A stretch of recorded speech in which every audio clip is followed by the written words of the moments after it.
حضرت عبداللہ ابن عباس رضی اللہ تعالی عنہ بیان کرتے ہیں کہ حضور نبی اکرم صلی اللہ علیہ وآلہ وسلم نے ارشاد فرمایا، بے شک ماہ رمضان میں پہلی رات کے 1/3 حصہ یا 2/3 حصہ گزرنے کے بعد ایک پکارنے والا پکارتا ہے کوئی مانگنے والا جس کو عطا کیا جائے، ہے کوئی بخشش طلب کرنے والا جس کو بخش دیا جائے، ہے کوئی اپنے گناہوں سے توبہ کرنے والا جس کی اللہ تعالیٰ توبہ قبول فرمائے۔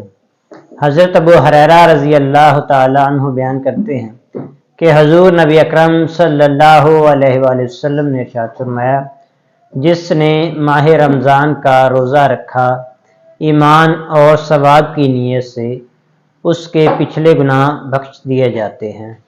حضرت ابو سعید خدری رضی اللہ تعالی عنہ بیان کرتے ہیں کہ حضور نبی اکرم صلی اللہ علیہ وآلہ وسلم نے ارشاد فرمایا، جس نے رمضان کا روزہ رکھا اور اس کی حدود و قیود کو پہچانا، جن چیزوں سے بچنا ضروری تھا ان سے بچا، اس کے پچھلے گناہ بخش دیے جاتے ہیں۔ حضرت امام غزالی رحمۃ اللہ تعالی علیہ فرماتے ہیں کہ 4 کام رمضان المبارک میں ضرور کرنے چاہیے۔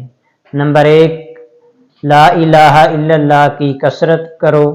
نمبر 2، استغفار کیا کرو کیونکہ ان سے اللہ تعالیٰ راضی ہو جاتا ہے۔ اور نمبر 3، اللہ تعالیٰ سے جنت مانگو۔